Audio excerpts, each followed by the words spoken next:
મારી સાથે જોરથી બોલીએ ભારત માતા કી। કેમ ભાઈ જામકંડોરણા વાળા પોરબંદર વાળાઓની આવાજને શું થઈ ગયું છે? નરેન્દ્રભાઈને ત્રીજી વાર પ્રધાનમંત્રી બનાવવાના છે કે નથી બનાવવાના?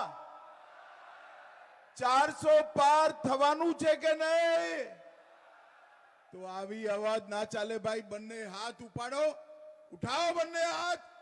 અંત સુધી માતાઓ બહેનો પણ હાથ ઉઠાય।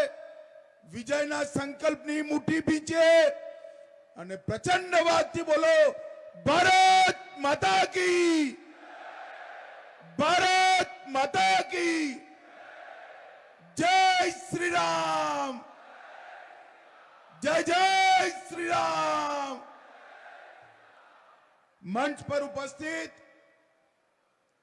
મારા મિત્ર અને પોરબંદર લોકસભાના ઉમેદવાર ભાઈ મનસુખ માંડવિયાજી, પોરબંદર વિધાનસભાના ધારાસભાના ઉમેદવાર શ્રીમાન અર્જુન મોઢવાડિયાજી, મણાવદરના અમારા ઉમેદવાર શ્રી અરવિંદ લડાણીજી, જેમને 5 વર્ષ સુધી સાચા સેવકની જેમ પોરબંદર મતક્ષેત્રની ચિંતા કરી એવા આપણા સાંસદ ભાઈ રમેશભાઈ ઉભા થાઓ, જોરથી તાલી વગાડો ભાઈ રમેશભાઈ માટે।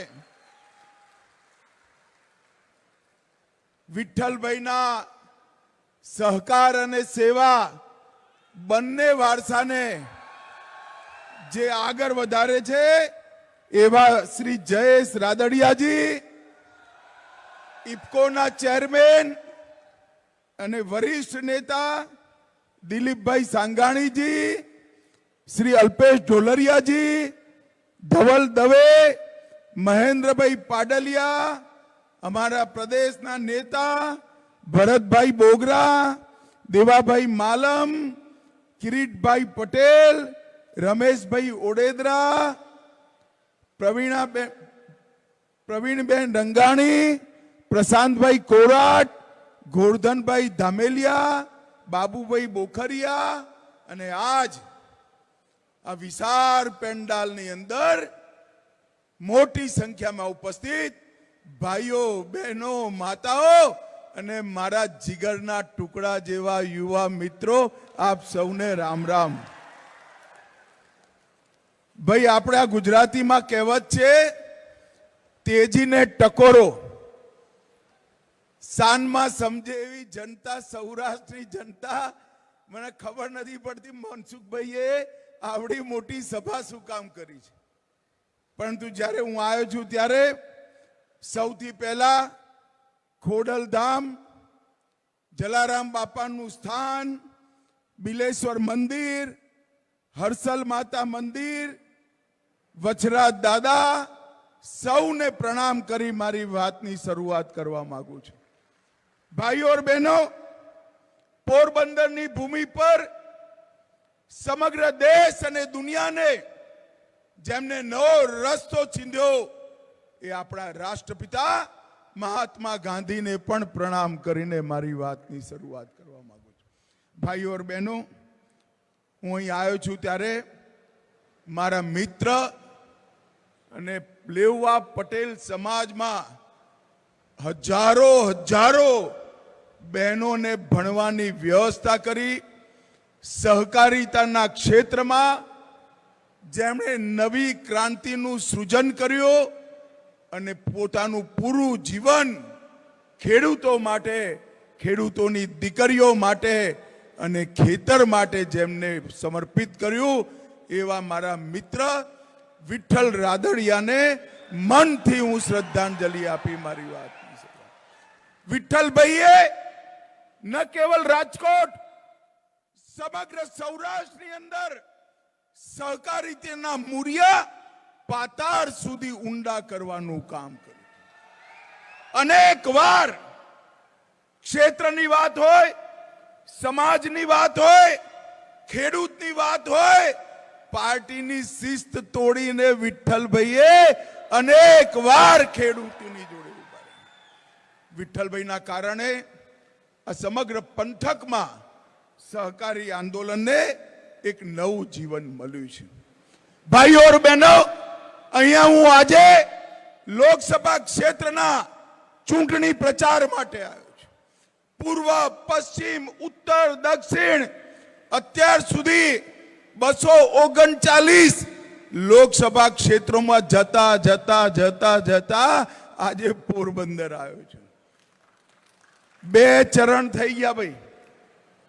પરિણામ જાણવું છે 2 ચરણનું? પાક્કું જાણવું છે? જોરથી બોલો જરા. ક્યાંય કહેશો નહીં ને? ખાનગી રાખજો હો. બંને ચરણમાં રાહુલ બાબાના સુપડા સાફ થઈ ગયા.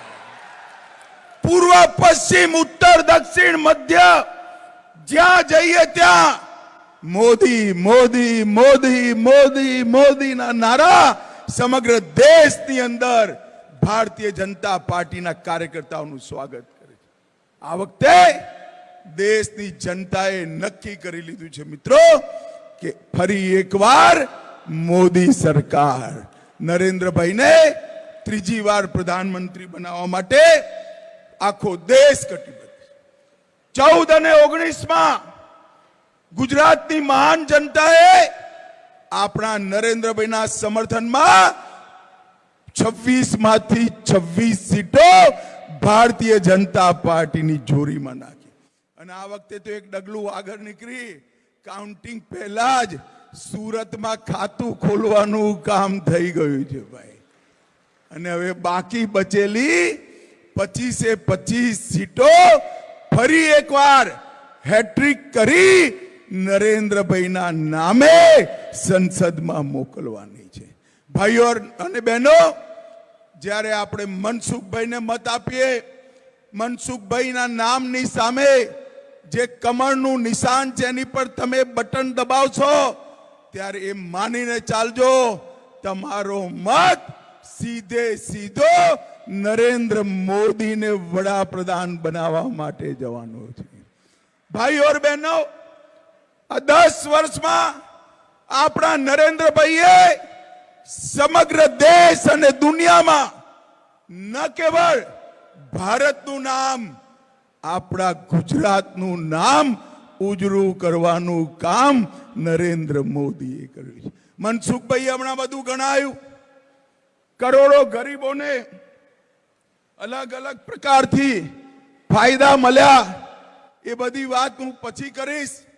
પરંતુ નરેન્દ્રભાઈએ અમુક કામો એવા કર્યા છે જે 1000 વર્ષ કરતા પણ વધારે સમય દેશની જનતા જેને યાદ રાખવાની છે.